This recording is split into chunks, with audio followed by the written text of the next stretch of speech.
20 Desember 2021, Ratu Jati kembali menemani Anda di Live Travel Update. Sudah mendekati akhir tahun, Tribuners dan Ratu sudah menyiapkan sejumlah rekomendasi destinasi wisata di beberapa daerah di Indonesia, hingga tips liburan khusus untuk Anda.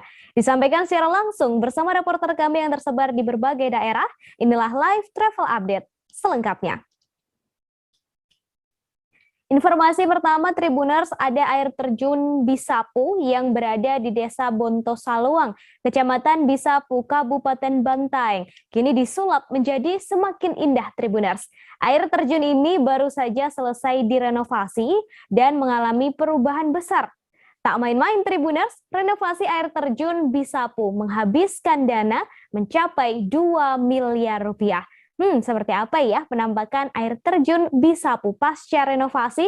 Langsung saja sudah ada Ahmad di sana. Selamat sore, Ahmad. Halo Ahmad, selamat sore.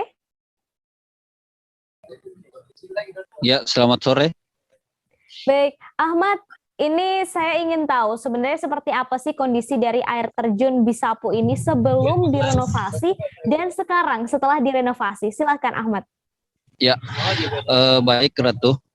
Kali ini saya akan menyampaikan kepada para Tribuners untuk yang di mana di Kabupaten Bantaeng ini ada tempat wisata yang bisa menjadi tempat untuk berkunjung para Tribuners atau bisa menjadi pilihan bagi Tribuners yang berkunjung ke Kabupaten Bantaeng atau pada akhir pekan nanti bisa menjadi pilihan bagi para Tribuners untuk berlibur. Jadi di Kabupaten Bantaeng sendiri itu ada sangat kaya akan wisata alamnya. Salah satunya itu ada di air terjun Bisapu yang berada di Desa Bontosaluang, Kecamatan Bisapu, Kabupaten Bantaeng. Jadi untuk air terjun Bisapu ini itu sebenarnya tempat wisatanya sudah lama, bahkan sudah puluhan tahun ini menjadi milik dari pemerintah Kabupaten Bantaeng. Namun saat ini telah dilakukan renovasi yang dimana kini sudah menjadi semakin lebih indah dan menjadi semakin lebih menarik lagi untuk para pengunjung. Jadi untuk perubahan yang terjadi di air terjun Bisapu ini, Tribuners, itu kita bisa lihat pada bagian depan itu sudah sangat terbuka, yang sebelumnya tertutup karena di bagian depan itu terpasang gerbang yang dimana ada jalur masuk dan jalur untuk keluar, dan di pintu gerbang sendiri ada sebuah loket yang sangat kecil sehingga para pengunjung juga tidak mengetahui bahwa di situ tempat loket yang untuk para pengunjung bisa masuk ke tempat lokasi ini, wisata ini. Namun saat ini sudah ada bangunan baru yang di mana sudah sangat indah, sudah sangat tampak indah pada bagian depan karena ada bangunan baru untuk loket, sehingga untuk di bagian depan saja kita sudah bisa melihat keindahan dari tempat wisata air terjun Bisapu ini, Tribuners.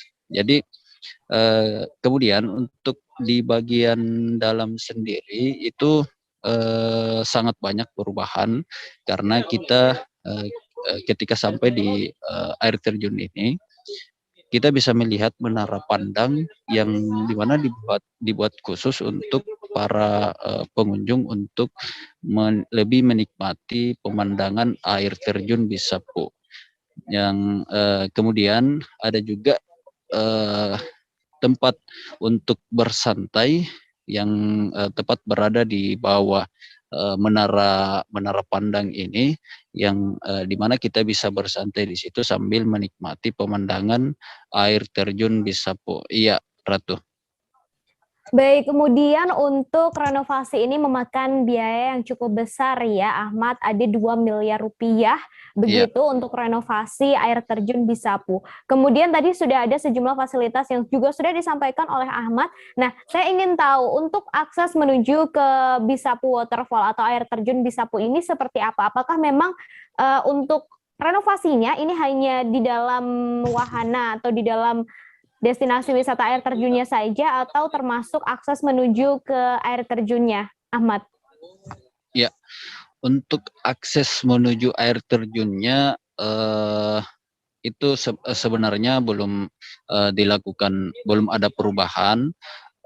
Tampak dari dari pusat kota menuju air terjun ini, jalan sebenarnya masih masih banyak yang berlubang atau rusak, yang saat ini masih perlu dilakukan perbaikan. Namun untuk di lokasi wisata air terjun Bisapu sendiri sudah dilakukan banyak perubahan, dan saat ini juga sedang dikerjakan jembatan, yang dimana jembatan ini akan membuat kita lebih dekat dengan air terjun dan merasakan seperti apa kesejukan air terjun Bisapu ini.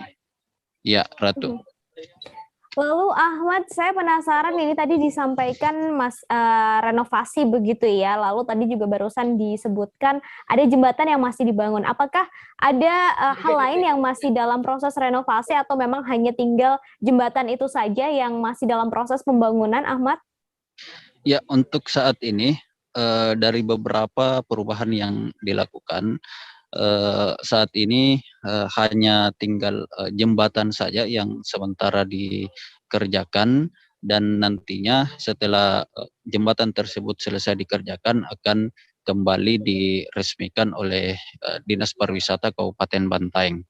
Jadi saya sampaikan juga Ratu, untuk tarif biaya masuknya itu tetap normal. Untuk orang dewasa Rp5.000 dan anak-anak Rp3.000. Jadi sama seperti yang dulu untuk tarif masuknya. Ya, Ratu. Baik, meskipun ini belum diresmikan kembali begitu ya Ahmad, berarti warga masih tetap bisa berkunjung ke Bisapu Waterfall ini ya? Ya, meskipun lokasi wisata air terjun ini belum diresmikan oleh pemerintah Kabupaten Bantaeng setelah direnovasi, pengunjung tetap bisa mengunjungi tempat wisata ini, tetap dibuka untuk umum. Namun di lokasi tampak pada weekend kemarin itu masih tampak sepi, mungkin karena mereka belum mengetahui seperti apa perubahan dari air terjun Bisapu ini. Dan nantinya setelah jembatan yang sedang dikerjakan saat ini selesai dikerjakan, itu akan diresmikan oleh Dinas Pariwisata Kabupaten Bantaeng. Baik, baik, terima kasih Ahmad atas informasinya hari ini tentang air terjun Bisapu ya. Untuk Anda bisa mampir ke lokasi ini karena sudah direnovasi Tribuners. Dan tadi Ahmad juga sempat melakukan wawancara dengan seorang pengunjung dari Bisapu Waterfall atau air terjun Bisapu. Nara, berikut liputannya untuk Anda. Ya, bisa disampaikan Kak, bagaimana tanggapannya terkait suasana di air terjun Bisapu? Ya kalau sekarang Kak, kan saya juga baru lagi berkunjung ke sini setelah terakhir mungkin tahun 2016 nih. 16 terakhir lagi, terus kayak kesini lagi sudah banyak perubahan nih. Kayaknya kan sudah ada taman apa segala macam, dulu kan masih kosong Kak. Sekarang sudah agak indah lah, dan memang sudah pantas kayaknya untuk jadikan tempat wisata supaya lebih ramai lagi kan orang-orang ke sini. Sudah banyak daya tariknya Kak, beda kayak tahun-tahun kemarin. Ya betul Kak, lebih indah dari beberapa tahun yang lalu. Ini lebih menarik lagi kan pengunjung. Kebetulan saya asli Bantaeng Kak, di Belang. Saya tinggal di Belang.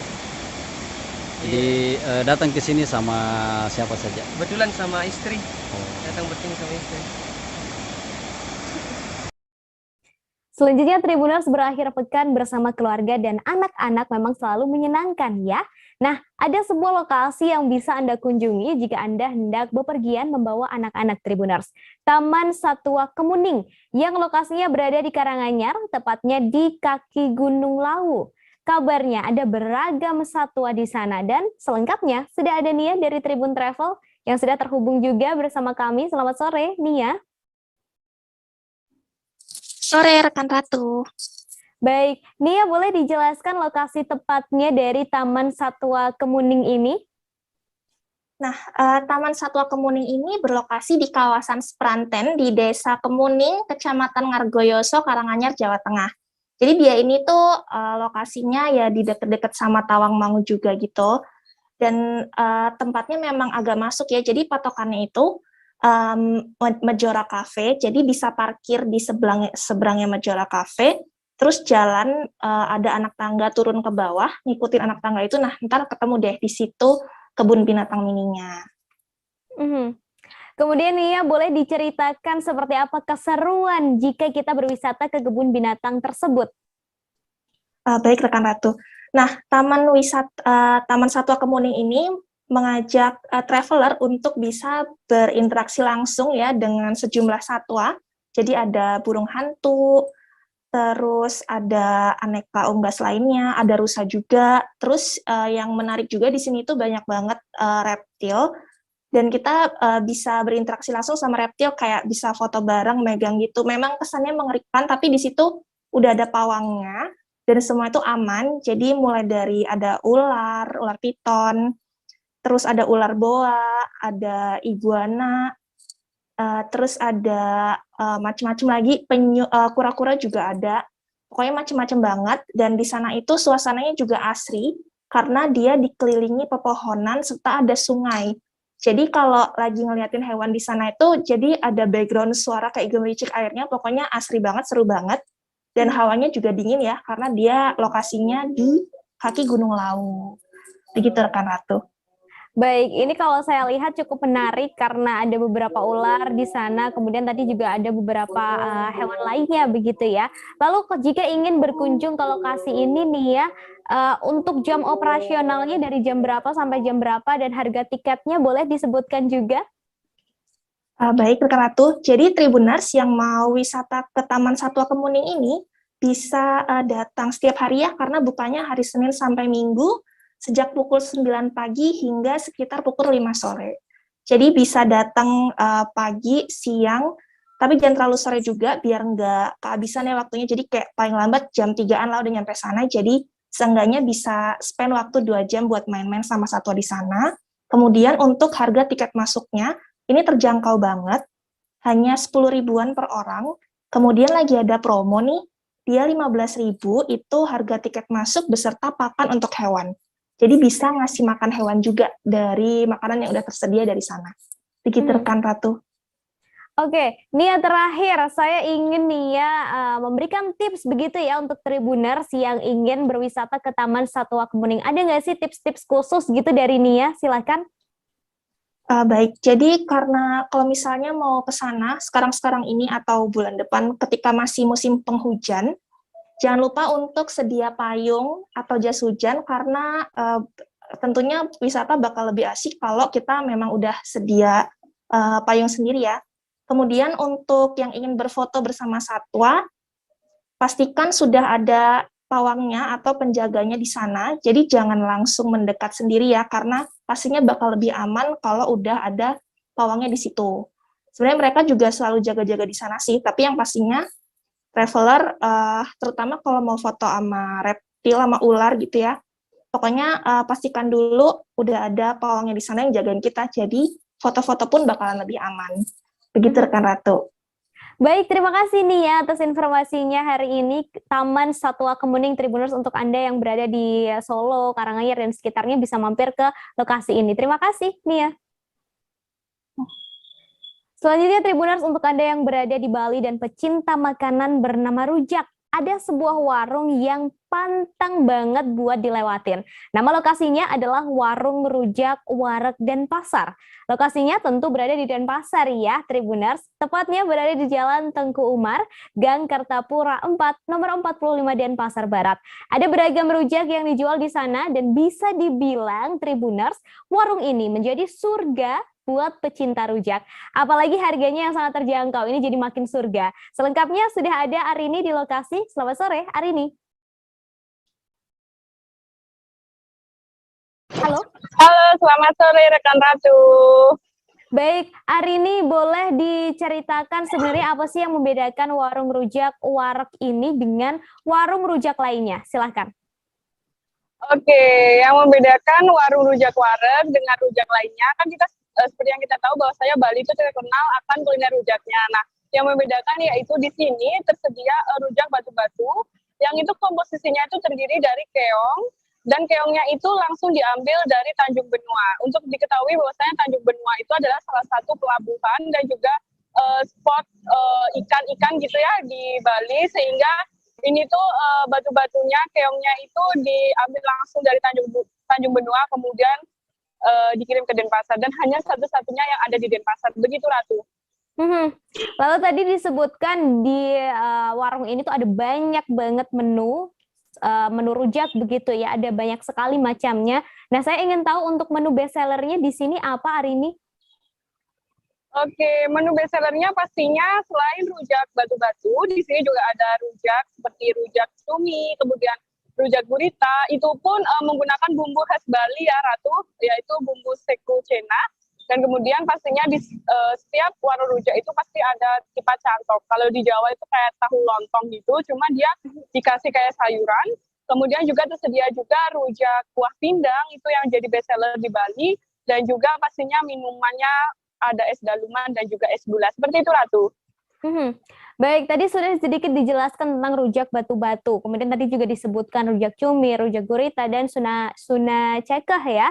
Nah, boleh dijelaskan soal rujak cumi, rujak gurita itu sebenarnya apa sih, Arini? Oke. Rujak cumi seku cenah ini merupakan cumi ya, cumi yang dipotong kecil-kecil ataupun gurita, kemudian mereka dibalut dengan bumbu Bali. Kalau biasa kita sebut itu bumbu genep khas Bali seperti itu. Nah, itu kayak terus kemudian itu tergantung selera pengunjungnya, bisa request kepedasan, juga bisa tidak pedas, seperti itu, Ratu. Baik, kemudian yang nggak kalah pentingnya selain beragam menu, ini harga. Arini, untuk harga makanan yang ada di warung wareg ini, boleh disebutkan di kisaran berapa? Oke, uniknya di sini biasanya warung rujak itu harganya 10.000, 15.000 seperti itu ya, Ratu. Namun di warung rujak wareg ini semua menunya 7.000, Ratu. Tidak ada yang lebih dari 7.000. Jadi kita bisa kenyang dan juga bisa puas makan di sini. Baik, ini menarik sekali ya, Tribuners, terutama untuk Anda pecinta rujak, bisa langsung mampir saja ke Warung Rujak Wareg Denpasar. Terima kasih Arini atas informasinya hari ini. Dan tadi Arini juga sempat melakukan wawancara dengan pemilik Warung Rujak Wareg Denpasar, Devi. Berikut liputannya untuk Anda. Oke, nama aku Devi. Aku di sini satu owner dari Rujak Wareg. Dimana Rujak Wareg ini kita udah buka lumayan 2 tahun kurang lebih. Dan kita sini juga untuk jam bukanya dari jam 11 siang sampai jam 11 malam. Oke, Kak, bisa dijelasin yang membedakan warung wareg ini sama rujak lainnya itu apa, Kak? Nah, yang membedakan ini yang pertama itu kita ada yang besar itu ada rujak batu-batu. Dimana kalau daerah Denpasar kan bisa banget nyari, kalau di warung kita ada. Dan itu kita juga tersedia untuk juta Sinetoko, Sinetoko, dan batu-batu Sinetoko. Oke, selain menu-menu di atas meja ini ada nggak, Kak, menu lainnya? Nah, selain itu kita juga jual pizza nih. Dimana pizza kita start from 15.000. Wah, Murah kan? murah. Untuk anak muda jangan semangat. Nah, untuk pizzanya sendiri biasanya apa variannya, Kak? Untuk pizza kita ada warna pizza, ada calzone, ada sosis, ada ayam, ada Hawaii, dan ada margarita. Dan di sini soalnya untuk pizza kita ada pizza white. Itu harganya start 15.000 ya? Betul. Oke nih, kalau buat Tribuners yang pingin pesen nih, Kak, bisa lewat mana?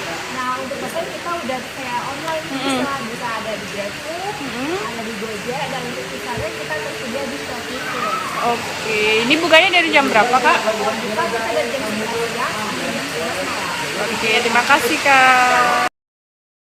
Setelah ini Ratu akan mengajak Anda ke Sulawesi Utara, Tribuners. Tapi nanti dulu ya, kita jeda sejenak, jadi tetap bersama kami. Yang tidak berdarah itu biasanya ditandai dengan adanya penyumbatan. Kalau itu terjadi di sini mungkin pikirnya tidak ke situ kali ya, tapi kalau di Korea atau di Kamboja itu ada beberapa paper yang saya itu Mas, ya, dulunya tukang koran. Oh gitu ya. Tukang koran. Ya, saya baca itu, Pak. Tuh kan, pernah baca kan? Ya. Jadi kalau saya jadi pangdam itu udah bersyukur banget. Si anak ini dijadikan sebagai tersangka begitu. Ya, kalau ini kita bicara yang di luar kasus Bongombo ya. Dengan nama hujan shower, di mana terdapat batas jelas antara daerah hujan dan tidak hujan yang biasanya terjadi pada fase awal mature stage atau tahap Berbahaya dewasa. itu Kang. Jadi mulai artinya terjadinya perlembekan. Nah itu untuk penetrasi akan sulit. Gitu ya. Dok, saya ini menurut saya memang tidak mudah, bukan urusan tanah diambil. Kalau misalnya Amerika Serikat sekarang, Rasulullah mengatakan dalam sebuah hadis bahwa berpuasa di 6 hari Syawal itu. Oke, apa kabar Bang Ariski di sini untuk strateginya? Kalau saya sendiri di Game Week 37 ini yang semalam baru mulai, Apa yang saya dirasakan udah Kopernikam? Sebenarnya aku nggak ngerasa itu penangkapan atau penggerebegan atau apapun itu. Karena gitu, posisinya aku kriteria. Jadi kita mengenal disebut dengan stroke yang tidak berdarah dengan stroke yang berdarah. Stroke yang tidak berdarah itu biasanya ditandai dengan adanya penyumbatan. Kalau itu terjadi di sini mungkin pikirnya tidak ke situ kali ya, tapi kalau di Korea atau di Kamboja itu ada beberapa paper yang Saya itu Mas, ya, dulunya tukang koran. Oh gitu ya. Tukang koran. Ya, saya baca itu, Pak. Tuh kan, pernah baca kan? Ya. Jadi kalau saya jadi pangdam itu udah bersyukur banget. Si anak ini dijadikan sebagai tersangka begitu. Ya, kalau Terima kasih Tribuners, Anda masih di Live Travel Update bersama saya Ratu Sejati. 5 hari lagi menuju perayaan Natal dan 10 hari lagi menuju Tahun Baru. Banyak tempat yang berhias diri untuk menyambut Natal dan Tahun Baru Tribuners. Satu di antaranya adalah 3 patung yang berada di Desa Kawilei, Sulawesi Utara. 3 patung ini menjadi sangat indah di malam hari lantaran sudah dihiasi dengan pernak-pernik Natal. Selengkapnya Tribuners, ada Fistel dari Tribun Manado. Selamat sore Fistel. Halo? Ya, selamat sore. Ratu.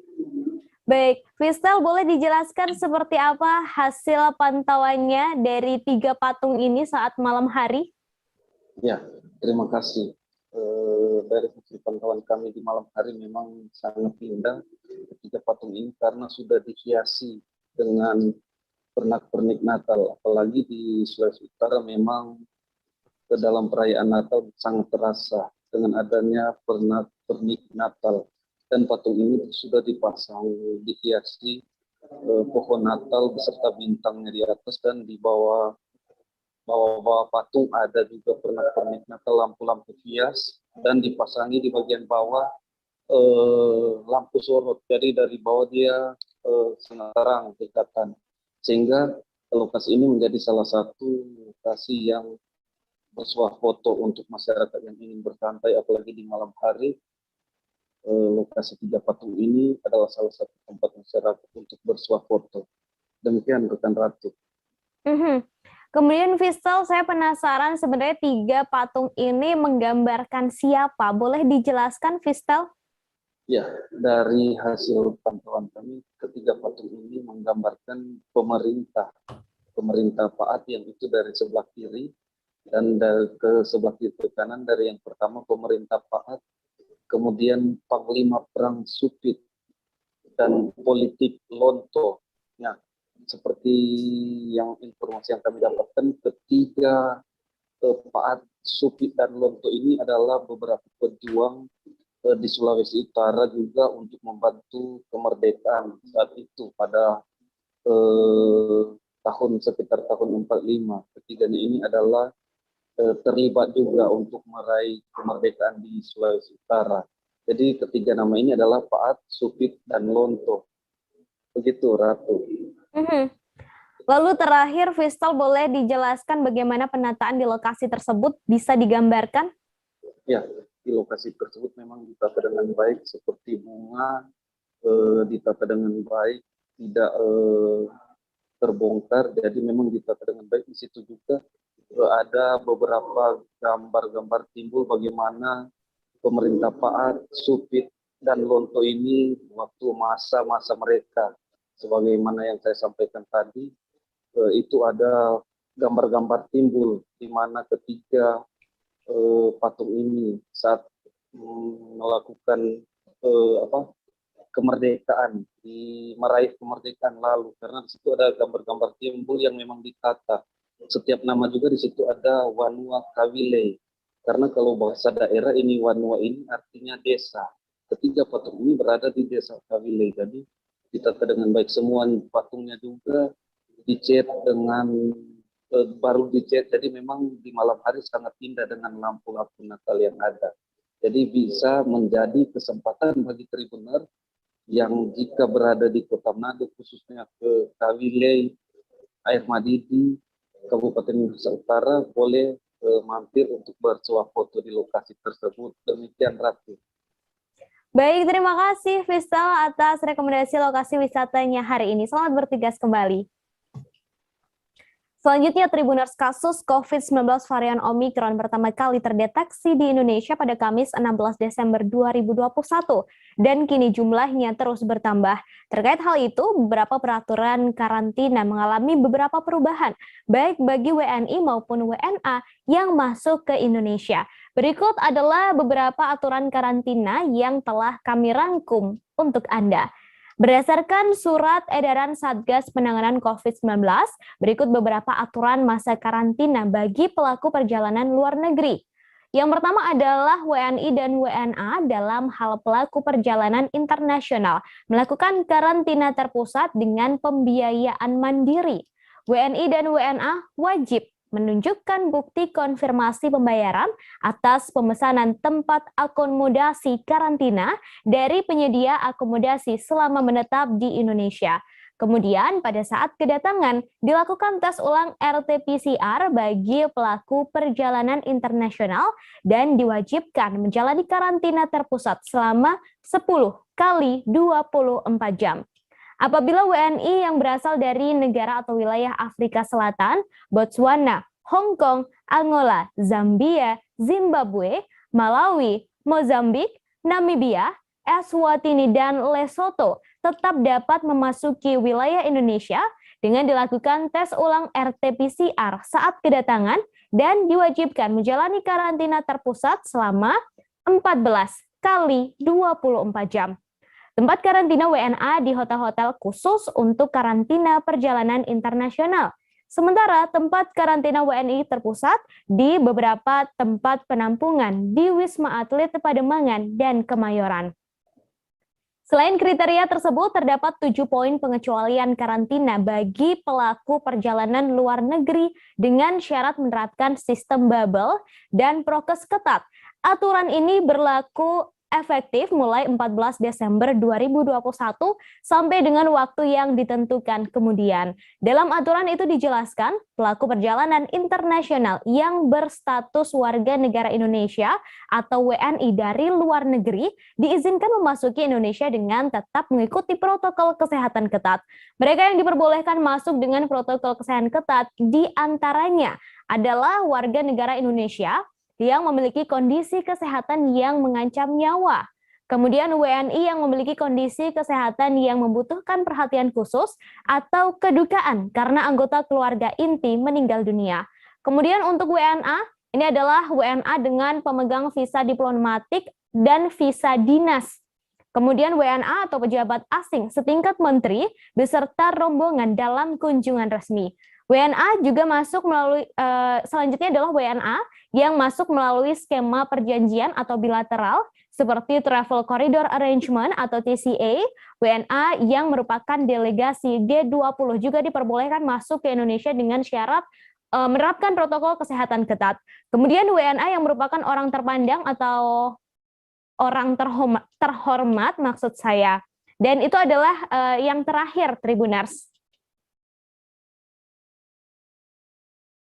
Itu tadi Tribuners beberapa lokasi di sejumlah daerah di Indonesia yang bisa Anda kunjungi nanti di akhir pekan atau di libur Natal dan Tahun Baru. Tapi yang wajib diingat harus selalu disiplin menerapkan protokol kesehatan serta aturan PPKM yang berlaku. Saya Ratu Sejati dan segenap kru yang bertugas pamit undur diri. Terima kasih dan sampai ketemu di live travel update selanjutnya.